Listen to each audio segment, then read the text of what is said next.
What's up, ladies and gentlemen? I know y'all saw that bomb thumbnail on the way in. Do me a favor, if you're new here, go ahead and hit that thumbs up button. Go ahead and hit that subscribe button. Your boy's new to the hustle, and we trying to get this shit. Ooh, excuse me. I appreciate y'all's faces. I apologize for my behavior. I will do better. So you know the old adage about if you're in a new hostile place, what you should do is find the biggest, toughest dude and bring him down to get respect, right? Well, if I went to a new place and these guys we're about to talk about here were the big scary dudes, I'd start practicing putting on lipstick because we ain't winning that fight, boo. All right, let's go ahead and jump into this. So we're not going to go over all the new champions. We're going to go over the ones that I think are worth going over. So I've got a unofficial top 8 that we're going through here.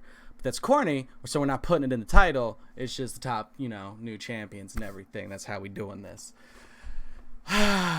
So let me go ahead and pull up my list here in front of me. Let's go ahead and just ease into things, and instead of getting too excited too quickly, let's go ahead and talk about my girl here. So she's pretty good.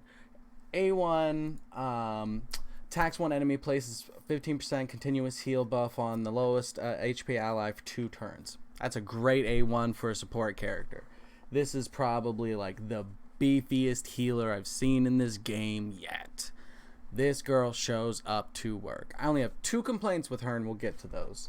So her A2 attacks one enemy, heals this champion, so herself, and the ally with the lowest HP by 10,000%, has a 75% chance that goes up to 100% chance when booked, placing 100% heal reduction on all enemies of 2 turns. Okay, not super amazing. I'm not losing sleep over that one. I'm pretty sure her guy doesn't have anything to do with heal reduction, any of his skills. If they did, that'd be a little bit better. So her A3 heals all allies by 40% of their max HP, places block debuffs buff for 2 turns on the champions under increased debuff buffs. So this unofficially ties in with her man, but I'm also pretty sure her man only puts shields on himself, and I'm also pretty sure that he also puts block debuffs on himself. So I'm not sure what she's trying to do here. They didn't do the synergy thing great on her end. He gets a lot of benefit from her. So right here is the only place that he's actually mentioned by name here. Fills the turn meter of all allies by 20% when this champion is killed. Revives champion with 75% HP if Coroner is on the same team. So it brings her back along with boosting everybody's turn meter bar. So that's nice. But we gotta talk about this real fast. What is this? 19%? Fushan has a 24% speed lead across all battles. What, does she heal too good? You don't want her to make everyone quick too, so you gimp it so that it's never picked? What's your thought process here? This should be 24%, if anything. So, you please fix that. Fix that now. That's bad. That makes her bad. Someone who's not bad, and we're actually jumping up here on the list. Boy, Stag Knight. Boy, I asked you to come to work.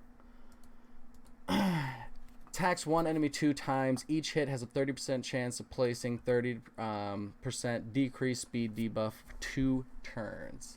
Not bad. Not bad. Attacks all enemies and puts attack or decreased defense and decrease attack on all enemies. Decreased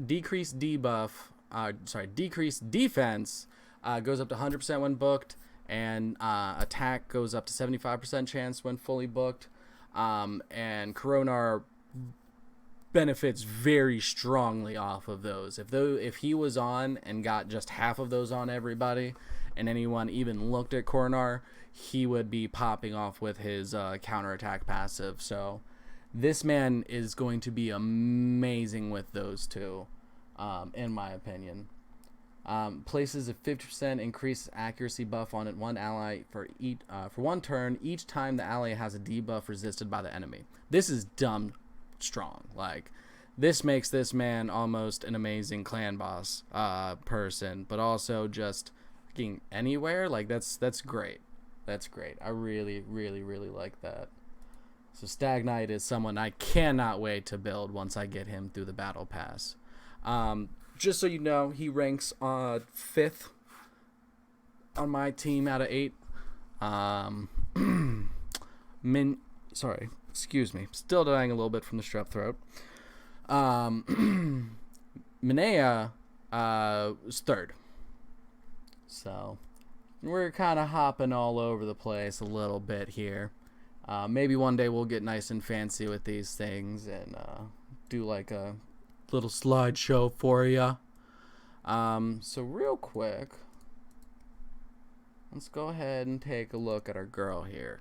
Because she is the only fusion monster that made the list from the new 4 stars. A1 is an AoE, first off, and then crazy unique stuff built into her kit.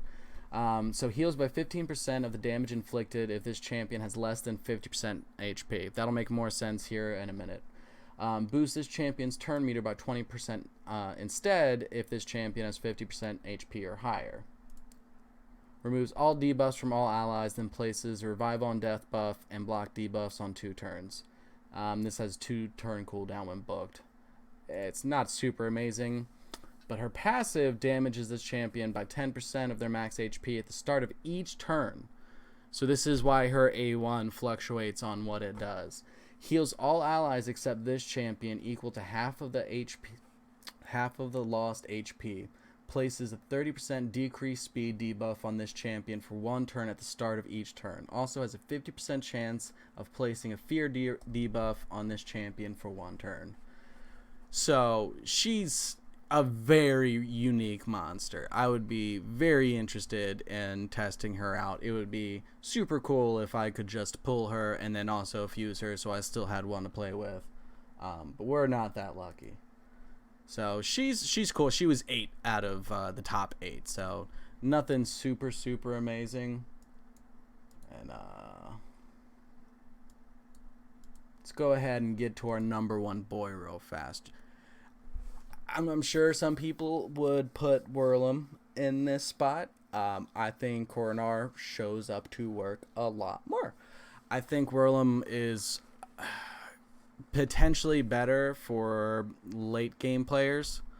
But I think this guy's going to have more uses, and like really it comes down to the modifiers, and once people start getting these guys and building them, we'll have an idea of who rates higher than who on average. But this man's skills are just ridiculous. AoE A1, beautiful, always beautiful. Attacks all ally enemies, has a 50% chance of decreasing each target by turn meter by 10%. Attacks all enemies 2 times instead of 1, and the chance of decreasing each target's turn meter increases to 100% if Minaya is on the same team. So immediately he's getting benefit from having her, whereas really only her passive is tied into him. So he's immediately getting more benefit out of this deal. And again, you can see her on this skill as well. He gets all the benefit out of this relationship. He's just using her. Excuse me. Has 75% chance of placing a provoke debuff on all enemies for 1 turn. Places a block debuffs buff and a 60% defense buff on this champion for 2 turns. So if you remember Minaya's skill, if they have defense buff on them, then they'll get block debuffs too. But he already has that built into his kit, so what are you doing, girl? Anyways, removes all debuffs from this champion before placing the block debuffs and increase defense if Minaya is on the team. So again, he's just getting that value, son, getting that value. Attacks all enemies, places a 50% attack, 60% defense. It places the 60% defense debuff on them if they already have the decrease attack. Booking him here doesn't even get the effect chance up, which makes me like Stag Knight a whole lot for pairing with this guy. I think if you put him and Stag Knight together, they're going to do wonderful things. Just my personal opinion. Maybe I'll get lucky enough to test that out one day. Alright, so he's got 2 passives. Ferocious Guard. Counterattack when hit by enemies under any of the following debuffs. Decrease attack, decrease defense, or decrease speed. Always counterattacks when hit if Minaya is on the same team. So, A, that's gross that it's always if she's on. Again, he just gets insane benefit from her, and she is barely affected by him. That y'all could have tuned that better. But that's insane. His A1 is in AoE, so to always or just about always be retaliating with an AoE if anyone touches you, that's gross. That's gross. This man is disgusting. And then places a 60% increased defense buff on allies for 2 turns if this champion kills an enemy. So I feel like that'll probably be happening a lot. I feel like this one doesn't make as much sense with his kit. Just because he doesn't get anything from increased defense. So I'm not really sure why that's there. I feel like that could have probably been something else that would have made a little bit more sense and felt a little bit more tuned in with the character. But maybe they had something else in there originally and it was too overpowered and they were like, well, we gotta change that. So you never know. You never know. Alright, so real quick, let's go ahead and touch on the boy that some of you might be itching for us to get to. I'm not that impressed with this man. He is still number 2 on this list. Don't get me wrong, but I'm not all that impressed with him. Having chance to freeze, plays perfect veil. That's kind of cool. That's pretty cool. There's a lot of AoE in the game, and it only protects from veil a little bit. Decreases some of the AoE damage they take, I'm pretty sure, but... Attacks all enemies, has a 70% chance of placing decreased crit damage for 2 turns, increased crit damage. I think this guy's, I've already seen several videos on him. I think a lot of the hype around him is just because he has these new buffs. I don't think his kit is exceptionally strong or unique. I don't think as much thought went into him as Coroner did, for instance. So, just my 2 cents. This, I watched Stu do some testing and everything with this, and this looked absolutely beautiful. So those stats are great. They were also trying to test to see if the percentages from several other sources of reduced damage was additive or multiplicative, or if it multiplied. But it definitely is not additive because they had enough things and there should have been 100% damage reduction. But obviously, that doesn't work that way. It rarely does in this game. This is one of the few gacha games where developers have said that some of the percentages work in an additive way, where most of them are multiplicative. Yeah, we're going to go with that's the closest I'm going to get to that. So, shout out to the American education system. We're doing great here. Doing great. There's good stuff here, but I'm not half as excited about him as I am the other boy. So real quick, to touch on our disappointed lovers here. I think this guy's actually really solid. He is my 4th on the list. I think he's going to be amazing for PvP, amazing for Nightmare campaign for a lot of people. I think he's going to have some great use. He has the same kind of issue where I don't really feel like his kit matches in with his partners super well. There's just a little bit that's affected here. He does have some nice stuff on him. It's a little confusing. But I don't think he's going to have as big of an impact as the other 2 5-stars, or the other 3 5-stars that we've talked about, for that matter. I think he's going to be great in PvP. I think he'll do really well in those tight fights. His wife, her kit feels really confusing. She's based off of attack on this skill for whatever reason. Places asleep, which is one of the worst debuffs. That's solid buff right there. That's they're trying to make up for what they did on the first skill with that one. And this revive is okay, but if you're bringing a reviver, you should bring a reviver that's going to pick everybody up, because if someone's dying, it's probably not always going to be the most optimal person And it's probably not going to just be one person. So if you need a reviver, you probably need a reviver. So this feels pretty weak, though it does go down to a 4-turn cooldown. So maybe in arena that'll be really effective, but I'm not impressed with it. Heals each ally by 50% of their match XP at the start of the turn. Has 40% chance of removing freeze, fear from each ally at the start of the turn. Removes all debuffs from her husband if they're on the same team. So that's kind of nice, but that's not anywhere near the synergy we saw on the other two. So Stag Knight ranked higher than Sippy did. So far in the list, we've got Coroner for number 1, Whirlum Frost King for number 2, Minaya for number 3, Rhodos for number 4, Stag Knight for number 5, number 6 is Sippy. We've already touched on Sky Touch Shaman as number 8. You want to guess who number 7 is? It's the Ursines. It's both of them, because they're both actually kind of worth talking about. So let's go ahead and pull up our boys real fast before this video gets entirely too long. So I think for most people, this is going to be your boy. His passive makes him a little bit better than Ironhide. For most players, he's a solid 7 out of 10 champion. His passive decreases the damage all allies receive by critical hits by 15%, fills his turn meter by 5% whenever an enemy lands a normal, strong, or weak hit.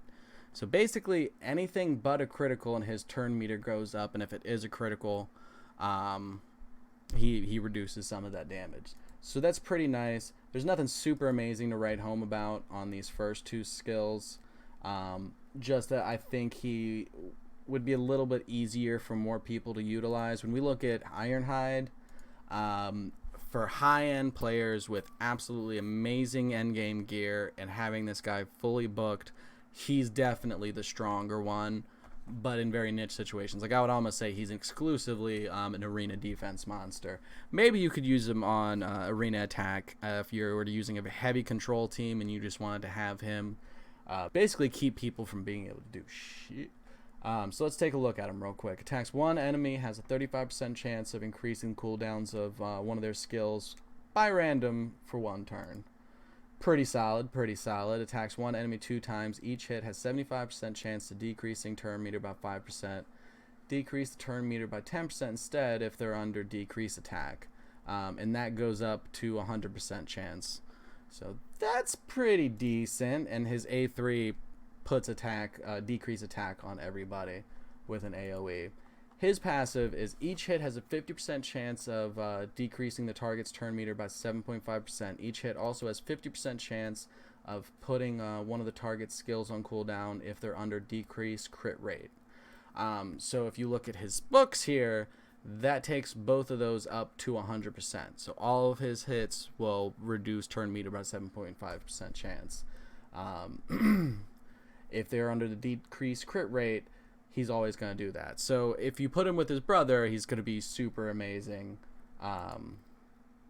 So, I mean, maybe they're just both for arena defense memes. We'll have to see once we get into a little bit of testing with them and everything.